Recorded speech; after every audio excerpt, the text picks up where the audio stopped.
Hi, I'm Sherry Harlan, program host for Reid Beside You. And in today's episode, our first guest is Dr. Shakant Tomhani, and Right. he is our new endocrinologist at Reid Health. And welcome, Dr. Tomhani. Thank you so much. Thank you for having me. We are really excited because we know we have such a need for another endocrinologist in our area. And what brought you to Reid Health? So after I finished my endocrine fellowship at Mayo Clinic, I was looking for places where I could practice clinical medicine and also teach. So of all the places that I interviewed, when I was at Reid, I really liked the people here. So I think that was the biggest thing which brought me in. And I certainly felt the need, as you're rightly mentioning, there was a need of a second endocrinologist here in our area. And I also have family here in Ohio. Okay. So a combination of these factors, and so far I've been very happy being at Reid. And I understand your wife is part of the residency, is in her residency? So she's interested in family medicine program, which Reid has, so she'll be Okay. applying for that this year. Well, great. The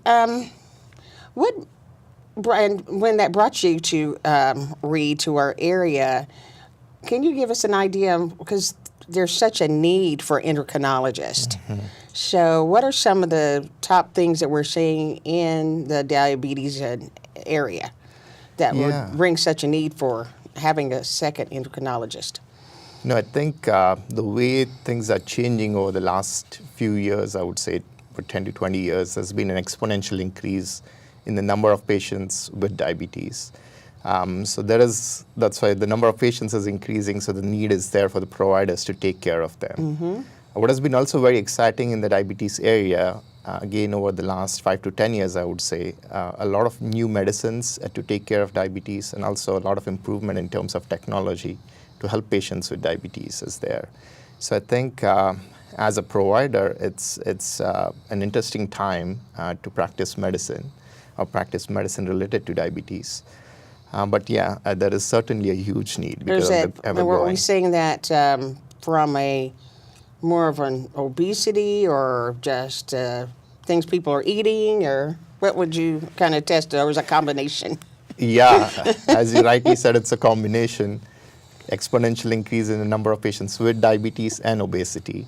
So what we have seen is genes don't change that quick. So certainly, so diabetes is a polygenetic disorder, so multiple genes, but you need the right, or I would say, the favorable environment in which you would express them.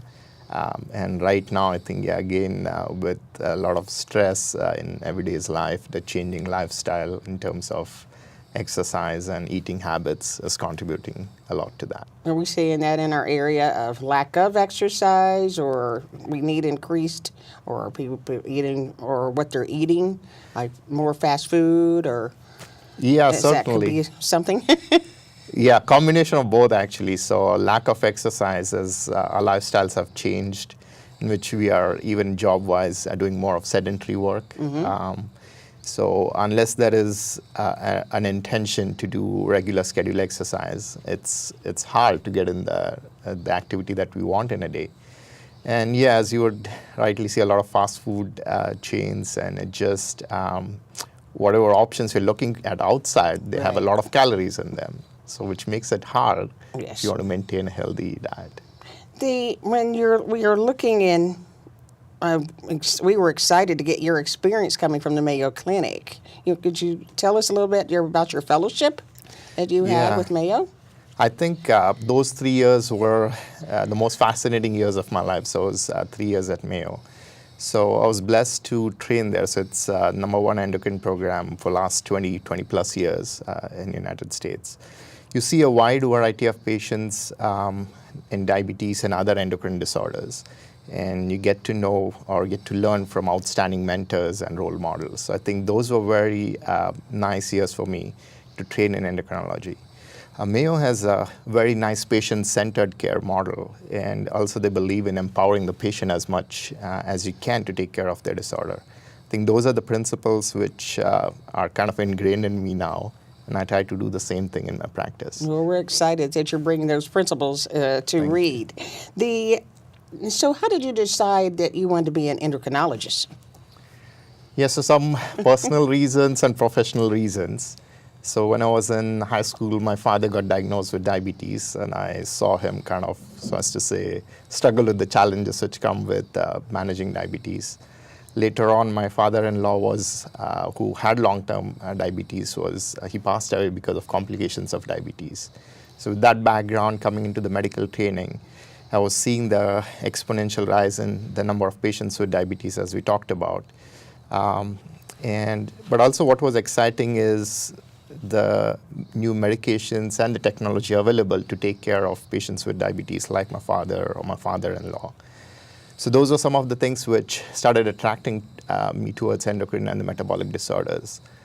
Also so I did endocrine electives at Hopkins and then the fellowship training at Mayo. So those kind of matured my interest in endocrine and metabolism. So given those aspects, so that's kind of how I drew towards endocrinology. And I think so far, since I've selected this specialty, there hasn't been a single day in my life as I look back that I've ever repented making this decision. Since you had you experienced having a family member diagnosed and seeing them with diabetes, I'm sure that you've seen just in the last few years differences in medicine and treatment. Yeah, that's what I said. Like whenever we speak to our senior consultants, we feel now is a very good time to be practicing diabetes because in the last 5 to 10 years, we have a lot of options that we didn't have before. Mm-hmm. So medications which are not only helpful in controlling or helping with blood sugar management, but also having a lot of other beneficial effects in terms of cardiovascular events, weight loss, which were not available before. So there are a lot of resources available right now to take care of patients with diabetes. Technologies with the pump and continuous glucose monitors are improving. So it's still difficult to lead a life with diabetes, but at least there are resources available to make it easier for the patients. I have, my parents both had diabetes. Fortunately, I don't. But one of probably the things that have just been a novice looking on TV, seeing some treatments, some of the things such as the new ways to not prick your finger and ways to measure the diabetes, that has been very beneficial for them. That you bring that point, I think it's been very interesting because when we talk to our senior consultants, initially when they were doing their inpatient duties, at that time, the only way to know about blood sugars was to boil the urine and to know what the blood sugars were. So when the finger stick or the glucometers came in, that was thought as a change in the landscape at that time. So now with the continuous glucose monitors where we can monitor the blood sugars without having to poke your fingers, it's kind of that shift in the landscape that we are seeing. So maybe 5 or 10 years later, we're asking the question, did you really have to prick your fingers to know what your blood sugars were? So it's very exciting. So I'm sure that helps with the technology as well as like on a day-to-day basis with nurses that have to try to come in and monitor. It's just as well as people that have diabetes, how that's helping. Exactly. It makes it very helpful for the patient because it's not taking insulin, which is the troublesome part. It's poking your fingers to check the blood sugars. That is, if you're somebody living with diabetes, you would appreciate that. That's the hardest part to do. Right. And if you don't monitor, you wouldn't know how you're doing. So with these technologies where you can monitor it easily, it makes it better to control your blood sugars. And as well as with the technology, then that information can be sent directly not only for the provider, for the patients, but providers as well. It makes I can us remember easy. them losing. Then someone lost their little packet that had what they've done weekly, and that was a big phenomenon around the house to hurry up, find it, or whatever. So it's just amazing to see the advances in technology. What are some of the expectations that you would have if a patient, if you received a new patient, what would be the expectations that you have for them?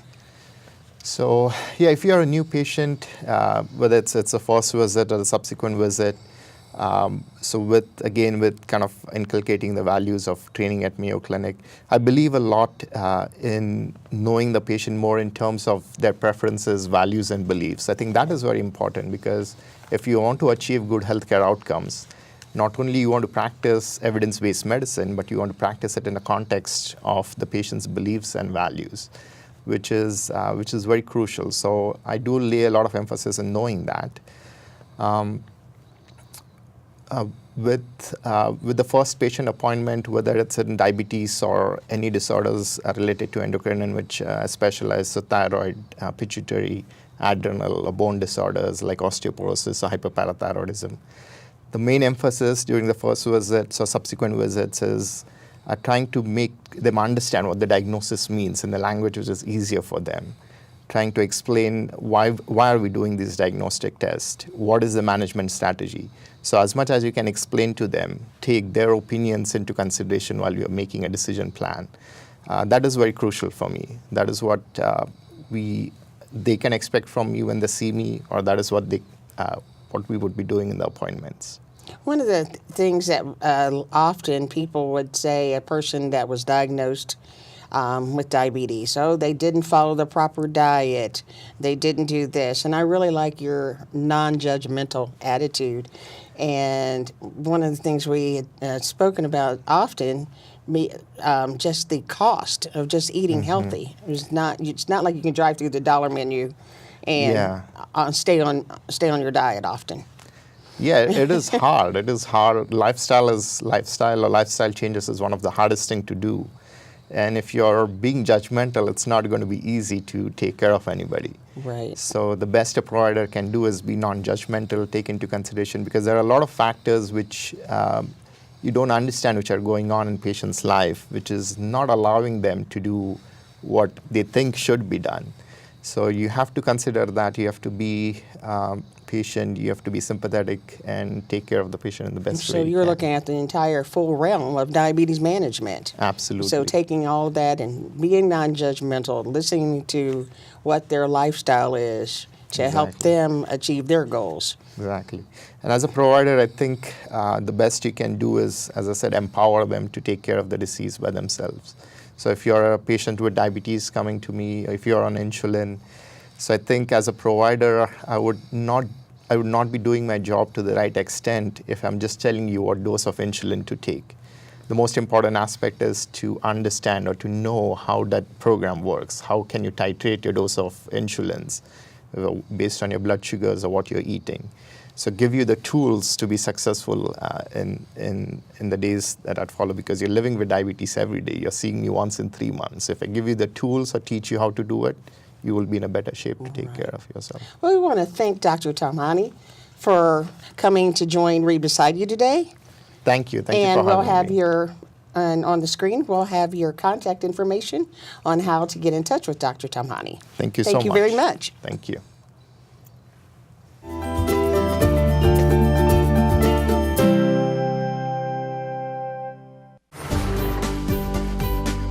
Hi, what seems to be bothering you? Hey, Doc, I got a fever and chills. I really don't think I should be on the road. Okay, I think that's something we can help you with. Real-time care anywhere. Reid Health Now, right beside you. Hi, how can I help you? My daughter has a fever and she isn't feeling well. Okay, let's get her feeling better. Receive quality care within the comfort of your own home. Reid Health Now, right beside you.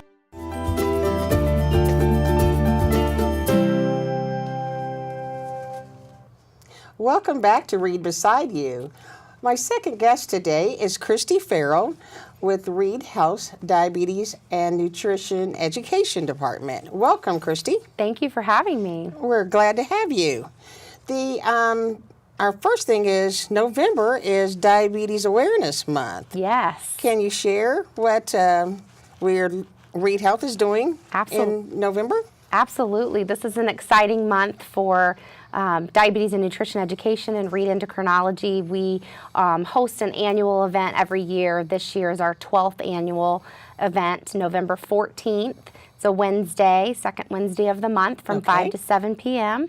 And this year we are thrilled to be having Tiffany Derry, who is a celebrity chef, This speaker is sponsored by Novo Nordisk. We partner with them and have done so for the past several years. And she's going to be coming and preparing some amazing dishes and talking a little bit about her experience with diabetes and how her cooking has related to that. Okay. And on that, I had two questions. First, Novo. They are they make diabetes medicine, correct? Yes, okay. they do, and insulin. And so it's a great partnership. Participants, guests will also get a chance to mingle with the Reid endocrinology providers. Okay. And our earlier guest was Dr. Tahani. Yes. So they'll get a chance to meet him in person. Absolutely. As well as Dr. Kretschmann. Yes.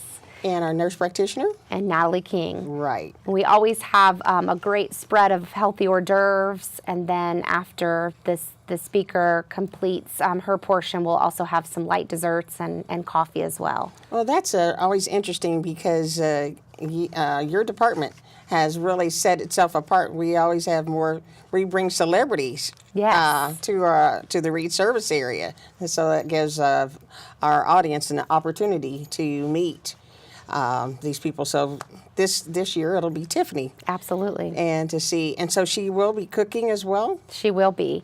And guests will get to try 2 of her recipes. We'll be providing recipe boxes and cards for all of the dishes that are prepared So and if I served. attend, I will get a recipe box as well as a card? You will. As well as the recipe cards, rather. Yes. So, great. On a day-to-day basis, so how do you work with the endocrinologist and their nurse practitioners? Well, we like to call ourselves a one-stop shop for diabetes. So patients, because we are in the same suite, same physical location. Which is in the medical office building? Medical office building, suite 300. Okay. So patients are able to come see their endocrinologist, and we are in the exact same office. So sometimes we're able to accommodate same-day appointments. Other times they're able to go ahead and schedule their appointment with us upon referral from the provider. So often if a person, they can see your group or their endocrinologist, and sometimes both. Yes. The services that you offer, and we can discuss some of those various services. Absolutely. So if I was a new patient to just found out I have diabetes, what would be the schedule? Well, we have an excellent diabetes self-management training program. The program is recognized through the American Diabetes Association, and this is a program that Reid has been providing for many years.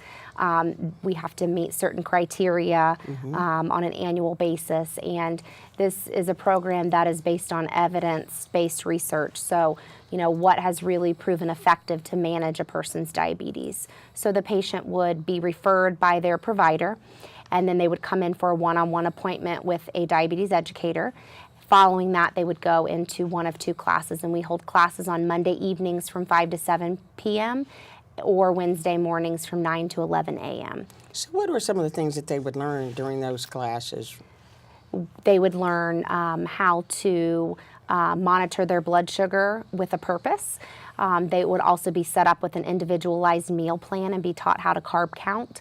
And then just what we call survival skills. So knowing what to do when your blood sugar goes high, when your blood sugar goes low, when you're exercising, when you're consuming alcohol, all of those various life type situations that can alter a blood sugar, we're giving patients the skills to be able to effectively self-manage. Okay. In those classes, often, do you sometimes have other family members that come with the patient? We encourage a support system. Our motto is always 4 years are better than 2, so we certainly encourage a support person to attend the whole program with the patient. Because often if someone is having didn't have the proper medicine or whatever, and they're just with a family member, and as opposed to panicking, they can actually assist them. So Absolutely.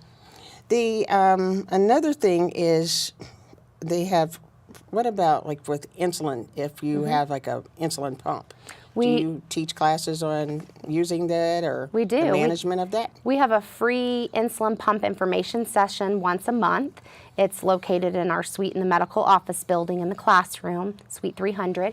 And during that time, we talk about what insulin pump therapy is, if it's the right fit for the patient, and talk about the different insulin pump options. Then once the provider refers the patient for insulin pump management, then we also are trained on the various insulin pumps to be able to see through that education. And like you said, the provider would let a person know. So not every person, just because often when someone gets a diagnosis of having diabetes, they just think the worst or something very negative. And I'm sure by working with your team that they can learn the positives and the things that can directly for their particular body. Absolutely. We try to put a positive spin on it, if you will, and a lot of times patients will walk away saying, you know, this is actually not the death sentence that I thought it was. Right. Instead, it's been a blessing because it's enabled me to change my lifestyle around to become a healthier version of myself. And I think one of the challenges is to see that it's a lifestyle change Absolutely. and making sure that you're following the things that you've been taught. I just most recently lost a friend, and one of the challenges is that a lot of times they colored outside the lines and not necessarily followed the rules. So I think by attending the classes, they could learn a lot more, and individuals could actually have a guidebook to follow. Absolutely. That's a nice way of putting it. That did you get off? I like to say kind of a roadmap on keeping you healthy. Absolutely. And do you have support groups? We do. We have a monthly support group. It's free to the public. It meets on the second Wednesday of the month, and typically from 5 to 6 o'clock in the oncology conference room at Reid Health. The topics vary, and if you come to the diabetes event on November 14th, we usually pass out magnets that will provide the dates for the upcoming year. So for 2019, we'll be passing those out. Oh, that'll be interesting. So in addition, if I come, I can get my magnet. Yes. And I can get the cooking recipe box. the recipe box, as well as some of the cooking information. Yes. So that's always great. When we're looking through I want to go back on Diabetes Awareness Month, since it's such a time for learning for our community. So why do we have Diabetes Awareness Month? Well, we know that diabetes is growing nationally, and then we also have a higher prevalence here locally as well. And so anything that we can do at Reid Health to help create awareness and promote, for those who have been diagnosed, taking care of themselves, we definitely want to do that. And because of the growing amount of people, is that the reason we've added a second endocrinologist? Absolutely. On a typical day, would you guess how many people come through your clinic? Oh goodness. Depends on days, if we're having a class or just seeing one-on-one patients, but we usually like a class size of around 15, considering that most people bring a support person. Okay. So there's typically about 30 in a room. And then we also see patients one-on-one for those situations where maybe a class setting isn't the preference. The best way to do that. And not necessarily diabetes related, but I know a very popular class that is taught through your diabetes and nutrition education group is Nourish You. Yes. Could you tell us about Nourish You? Absolutely. So Nourish You is a 16-week weight management wellness program, and it is geared toward helping individuals understand kind of what we call the three core components: behavior management, which incorporates mindful eating, healthy eating, and then also exercise. And so it is led by a registered dietitian who has a certificate in adult weight management, and also by one of our health coaches who is an athletic trainer, and they co-teach those classes. They meet once a week, and we know from research that weekly support is extremely helpful in helping people accomplish their health-related goals. And I know and I understand that the participants actually bond through taking that class, and then a lot of people, I understand, have become friends and like little buddies to make sure that they're doing the right thing, just having an accountability partner. Yes, and we're starting something new where we're allowing past participants to come back through the program sort of as a maintenance phase. Oh, that's great. For a discounted cost. Well, that's great. We have, and back on having people come in, and as well as being the one-stop shop. I'm sure that's been your office gets to know those people, and you start to see the ebbs and flows, and people that need a little more hand-holding.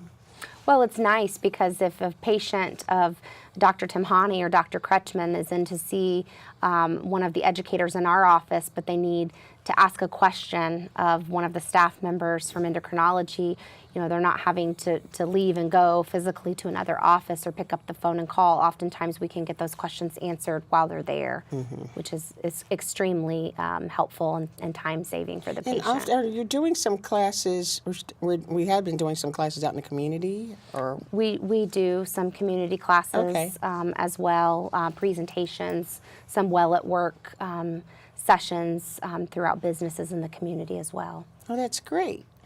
Well, we want to thank Christy for joining us today. Thank you. And we want to make sure that everyone is aware of November 14th. Yes. From 5 to 7 in Lingle You got it. Auditorium.